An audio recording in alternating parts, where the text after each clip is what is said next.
اور حمد بھی۔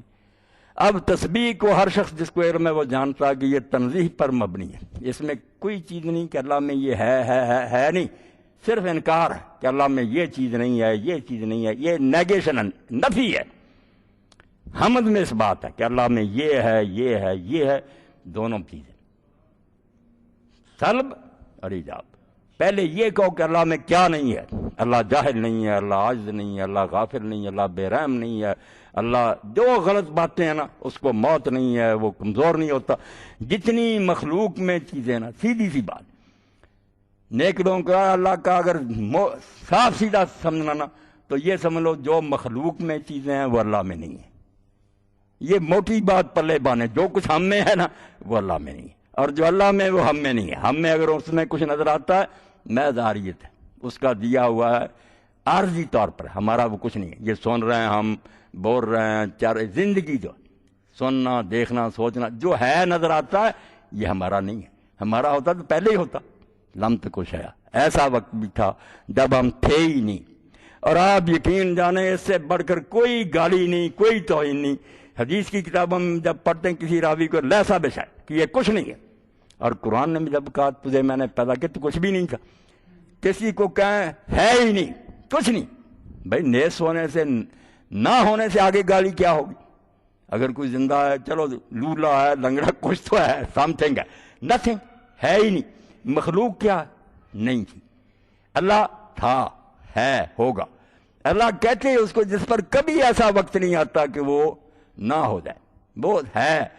اسی لیے اس کا اسم اعظم جو اللہ کے رسول نے فرمایا 2 آیتوں میں چھپا ہوا، اسم اعظم جو ڈھونڈتے ہو، ایک اللہ لا الہ الا هو الحی القیوم، اور ایک سورہ بقرہ کا آل عمران کا شروع، وہاں بھی یہی الحی القیوم، یعنی اشارہ کر دیا کہ یہ 2 نام جو ہے نا الحی القیوم، یہ ہے اسم اعظم۔ اب الحی کیا ہے کہ ہمیشہ سے زندہ رہے گا، کبھی وقت نہیں آیا کہ وہ نتھنگ ہو جائے، عدم نہیں ہو سکتا، وجود ہے، واجب الوجود۔ اسی لیے کہتے ہیں کہ اللہ تعالیٰ کا نہ ہونا جو نا یہ ممکن نہیں، سوچا بھی نہیں جا سکتا کہ وہ کبھی نہ ہو۔ جو ایسا ہو وہ مخلوق، وہ اللہ نہیں ہو سکتا۔ اور مخلوق کی حیثیت کیا ہے؟ ذاتی صفت حق کی قدم میری حقیقت ہے۔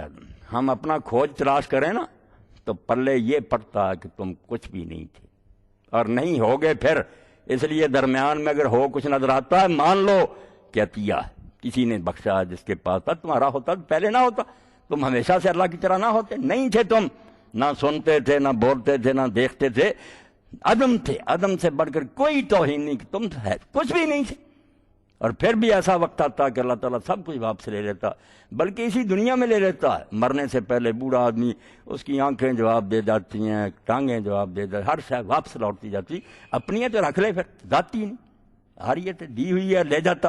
تو سبح بحمد ربک، فرمایا جو کچھ تیرے اندر اصل میں تھا نا عدم میں، کہ تو نہ سنتا تھا نہ بول، یہ ساری چیزیں اللہ میں نہیں ہیں۔ اللہ میں کوئی چیز عدم والی نہیں، اور جو چیزیں ہیں یہ سب کچھ اللہ کے پاس تھیں۔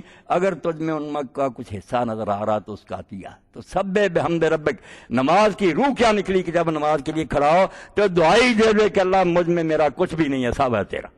یہ مان گیا اگر کہ میرا تو کچھ بھی نہیں، میں تو عدم تھا، اگر ہے کچھ تو تیرا، اور میں مانتا ہوں جب چاہے تو لے سکتا۔ اس سے پھر شکر پیدا ہوگا، وہ احسان مند ہوگا۔ متکبر اور مغرور کیسا نہیں ہو سکتا پھر وہ نمازی، اس کے تو ذہن میں بٹھایا یہ گیا کہ تجھ میں کوئی خوبی نہیں، یہ خوبیاں سب اللہ کی ہیں، اس میں سے کچھ دی ہیں تو اس نے اپنے فضل سے دی ہیں، جب چاہے گا لے لے گا، اور عیب اس میں کوئی نہیں ہے۔ تو اس لیے تیری حقیقت عدم ہے، اللہ کی حقیقت وجود ہے، وہ ہمیشہ سے ہمیشہ رہے گا۔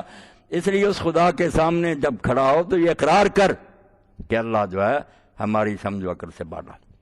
نماز کا آغاز ہوتا ہے، پھر ہم رکوع کو جاتے ہیں، ہر جگہ اللہ اکبر ربا کا فکبر، تکبیر ہی ہوتی جاتی۔ اب تکبیر کہتے ہیں کہ ہر شے سے بڑا۔ تو امام جعفر صادق رحمۃ اللہ علیہ نے ایک آدمی سے پوچھا کہ بتا اللہ اکبر کیا کہنے گا، ہر شے سے بڑا۔ انہوں نے کہا کوئی شے ہے جس سے بڑا؟ شے کہاں ہے؟ شے تو وہ کہتا تو بنتی ہے، مقابلہ کس نے کرنا؟ کوئی الگ ہوتی چیز ہے تو اس کے مقابلہ میں کھڑی ہوتی ہے ہی نہیں، وہ تو اس کا خیال ہے، جب وہ چاہتا بنا دیتا۔ یہ کوئی چیز نہیں اس کے مقابلے میں جس کو تولا جائے کہ وہ اتنا ہے، یہ اس کے تو انہوں نے کہا کیا ہے پھر؟ تو فرمایا اللہ اکبر من ان یوسف، اللہ ایسے بڑا ہے کہ وہ عقل میں نہیں آ سکتا۔ تم ہزار سوچ دوڑاؤ، اپنے ذہن لڑاؤ، ماننا پڑے گا ہے پرے سرحد ادراک سے اپنا معبود۔ قبلہ کو اہل نظر قبلہ نما کہتے ہیں۔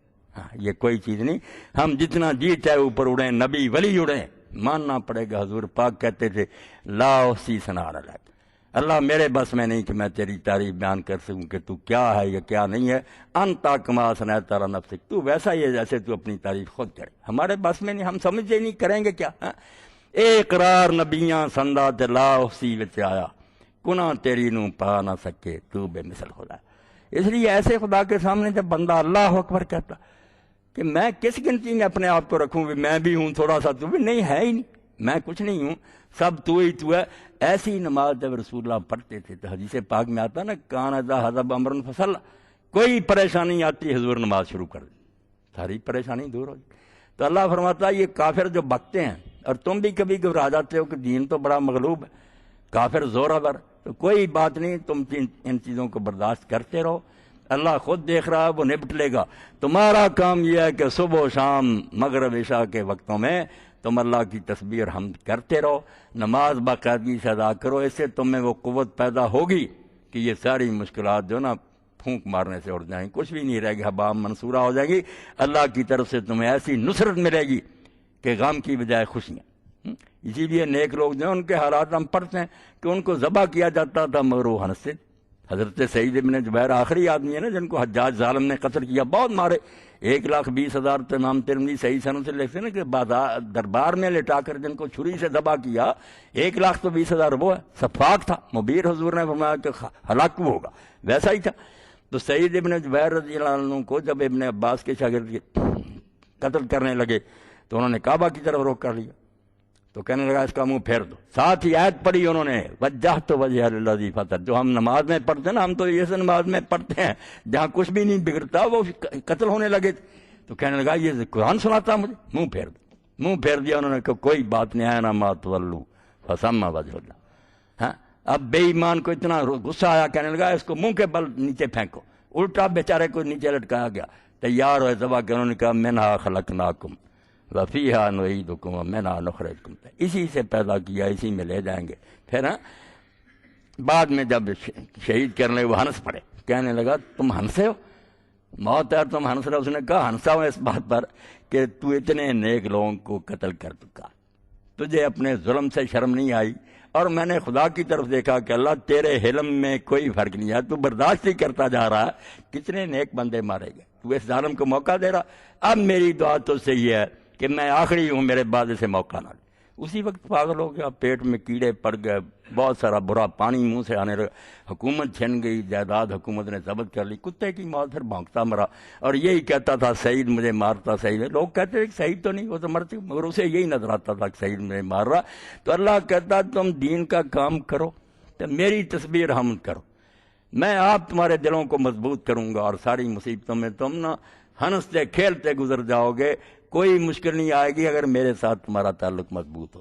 اللہ ہمیں اس نماز کا تھوڑا سا حصہ بھی نصیب کر دے۔ وآخر دعوانا الحمدللہ رب العالمین۔